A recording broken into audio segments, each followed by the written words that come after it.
तो इस वक्त की बड़ी खबर आपको बता दें, कर्नाटक के मुख्यमंत्री सिद्धारमैया को हाई कोर्ट से एक बड़ा झटका लगा है। हाई कोर्ट ने सिद्धारमैया की याचिका को खारिज कर दिया है। मुडा घोटाले में अब मुकदमा चलेगा उन पर। राज्यपाल के आदेश में कोई गलती नहीं, ये कहना है हाई कोर्ट का। तो राज्यपाल के आदेश के खिलाफ जाके याचिका दाखिल की थी सिद्धारमैया, जो कि मुख्यमंत्री है कर्नाटक के।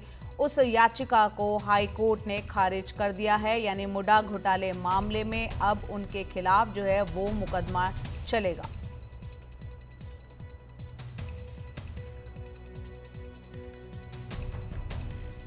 हाई कोर्ट ने यहां साफ तौर पर कहा है कि राज्यपाल के आदेश में कोई गलती नहीं थी। कर्नाटक के जो मुख्यमंत्री हैं सिद्धारमैया, उनको एक बड़ा झटका आज हाई कोर्ट से लगा है।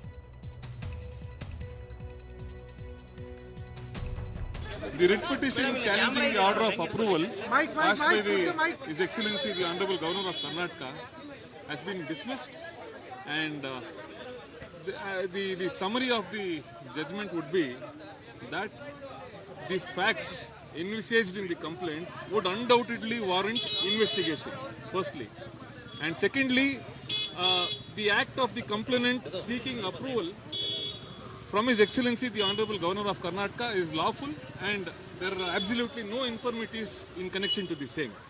In accordance with law, whatever was required to be taken care of, I think the order in brief what is told to us is a simple summary, and the summary to be expanded, we know what will be there, and I'm sure the judge has travelled quite far into various judgments throughout this country to come to this conclusion. It's a fantastic order, and we were prepared for it. तो यहाँ राज्यपाल थावरचंद गहलोत के फैसले को चुनौती दी थी मुख्यमंत्री सिद्धारमैया ने। उनकी इस याचिका को हाई कोर्ट ने खारिज कर दिया है। निहाल किदवई फोन लाइन पर बेंगलुरु से हमारे साथ जुड़ रहे हैं। निहाल, एक बार हमारे दर्शकों को फिर से बताएं, कितना बड़ा झटका है हाई कोर्ट के द्वारा मुख्यमंत्री को जो लगा है, और अब आगे क्या? देखिए, बहुत बड़ा झटका है। सिद्धारमैया की जो पिटीशन थी, जिसमें उन्होंने राज्यपाल थावरचंद गहलोत के फैसले को चुनौती दी थी, इसको कर्नाटक हाई कोर्ट ने खारिज कर दी है।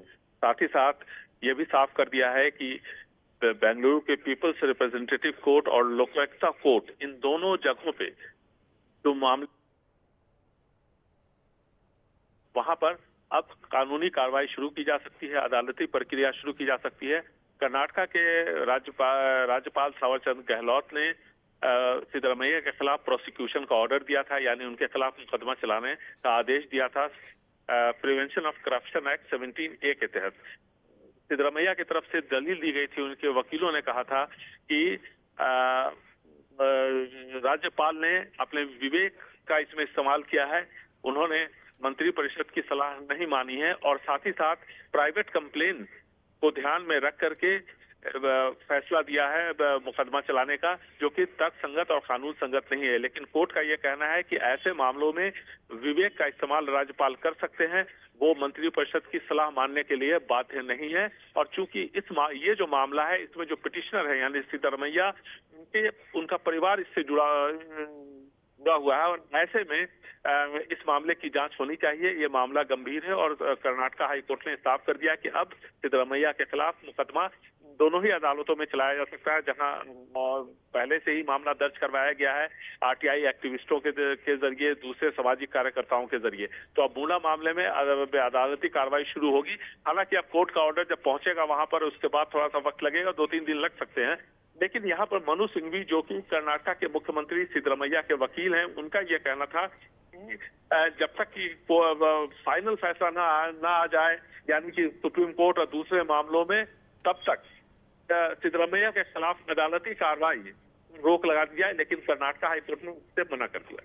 जी, जमीन से जुड़े भ्रष्टाचार का ये पूरा मामला था, और यहाँ पर हाई कोर्ट से एक बड़ा झटका लगा है। मुख्यमंत्री सिद्धारमैया ने राज्यपाल थावरचंद गहलोत के फैसले के खिलाफ जाके हाई कोर्ट में जो याचिका दाखिल की थी, उसे आज हाई कोर्ट ने खारिज कर दिया है। अब इस पूरे मामले में आगे जांच होगी। मुडा घोटाले से जुड़ा ये पूरा मामला है। तमाम जानकारी दे रहे थे हमारे सहयोगी निहाल किदवई।